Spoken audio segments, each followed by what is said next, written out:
How's everyone doing? Thanks for joining me on my small engine repair channel.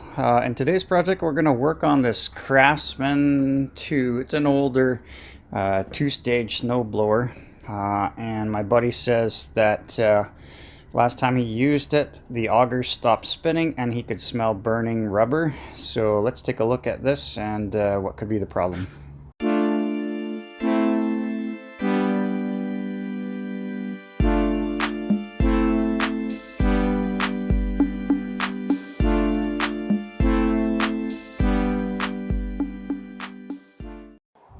Alright guys, so in today's video what we're going to do is look at one of these two-stage snowblowers, and I'm going to give you a bunch of reasons why I believe that the auger might stop spinning on you.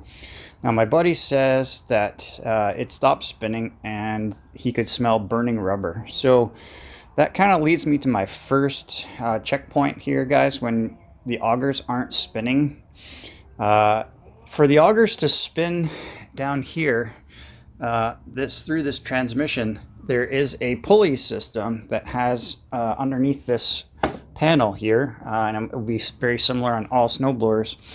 There's a pulley system and a belt that takes power from the engine and runs it through the pulley, and then it turns that into rotational motion here for these augers. So first thing I want you to do is take off this panel.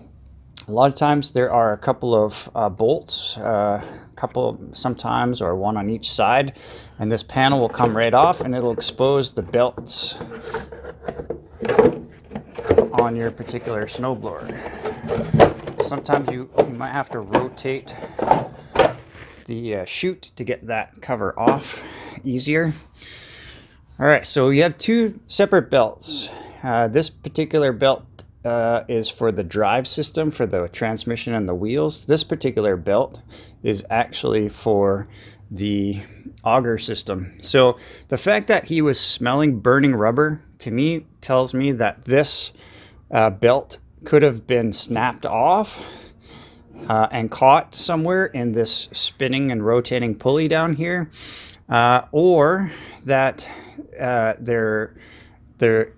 something was causing the augers to stop spinning, and of course with this engaged, that will actually just continuously try to turn this pulley and this belt, but it's not gonna turn.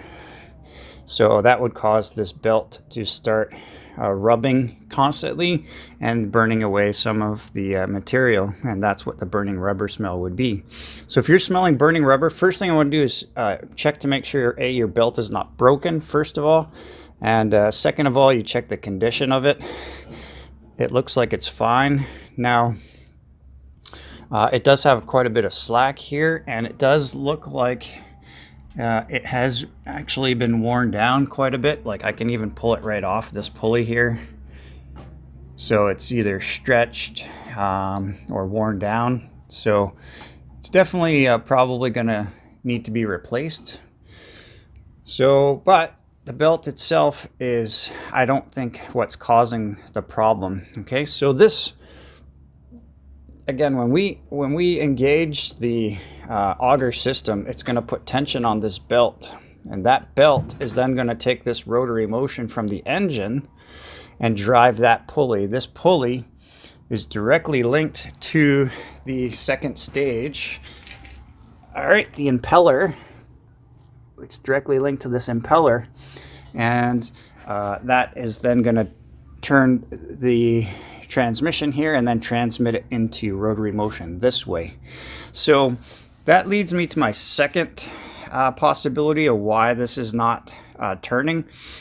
If for whatever reason, guys, you have potentially put in incorrect shear pins, and you got some ice or a newspaper or stick or a rock or something jammed up in this impeller, then if the shear pin does not do its job and shear the pin the way it's supposed to, what's going to happen is it's going to keep trying to drive this transmission even though it's jammed up, and that's going to just eat up the gears inside this transmission. Now, hopefully that's not your case, because that is a huge job to fix that up. But I don't think that that's the problem with this particular machine.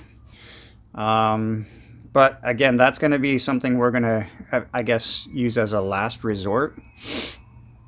The next and most common item that I see is that something is jamming in the impeller area. So if you just, let's say you did an hour's worth of snow blowing and you didn't clean out the impeller area after you shut down the snowblower, or you didn't let all of the snow and ice melt, and then you take it back outside, then some of that snow and slush could jam up in the impeller area, which then could cause that impeller to stop rotating, and therefore then cause that belt to start smoking, because it's still trying to turn, but it can't turn because that impeller is jammed with ice in that area. So make sure you check that. That's an easy thing to fix. Obviously, just bring it to a heated garage or put a heater on it, and then make sure it's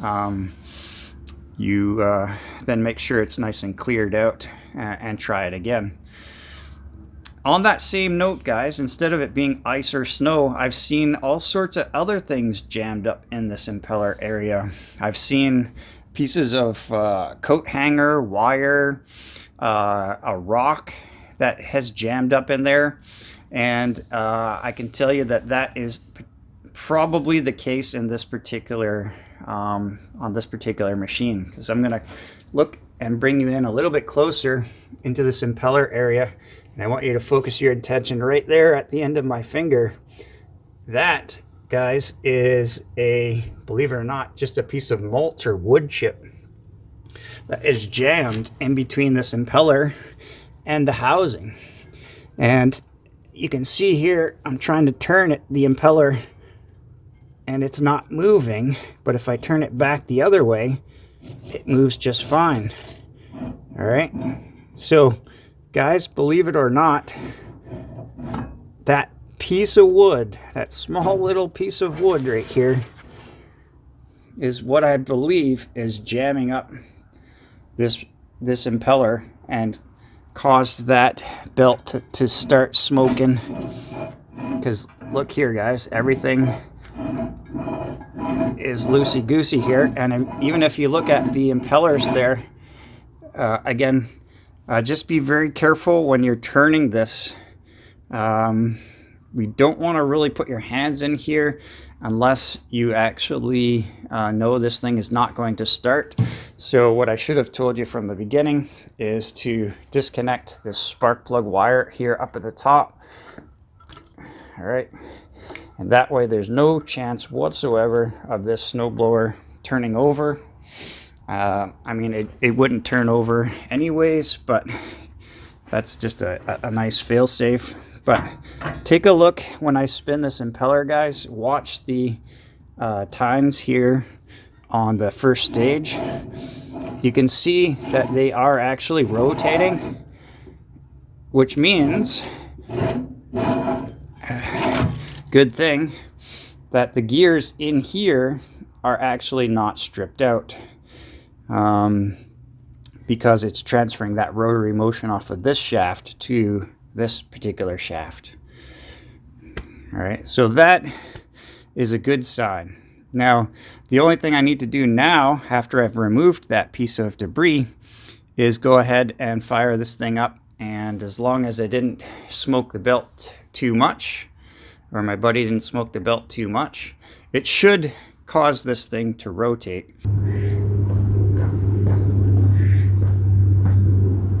All right, so let's see. Check the oil, everything's okay there. There's a little bit of fuel left in there. I don't know when's the last time we had this thing started, so we'll see if it even starts. Choke, everything's up. Let's see if the electric start works.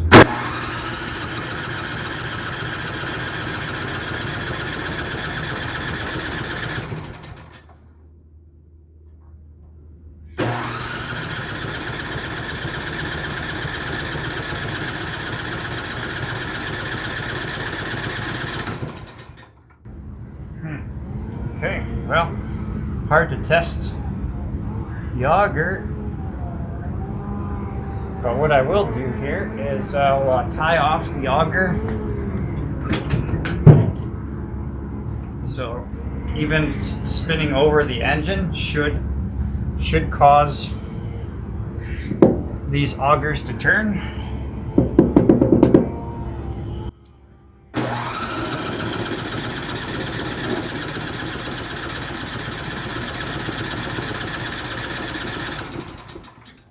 We do see them turning.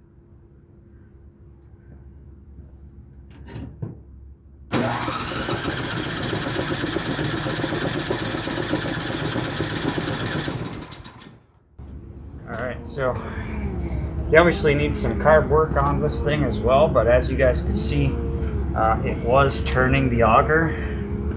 So pretty sure we've got this one fixed up. So what I'll do is I'll try and get this thing running, and then I'll come back and I'll show you 100% that the augers are turning.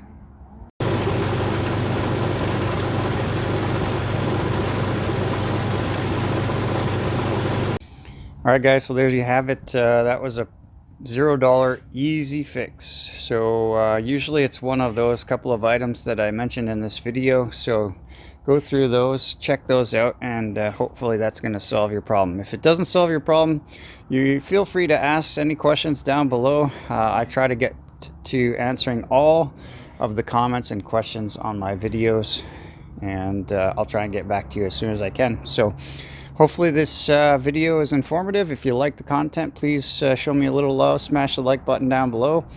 If you're not a subscriber, consider doing so. It really helps me out on the channel. Till our next project, guys, take care.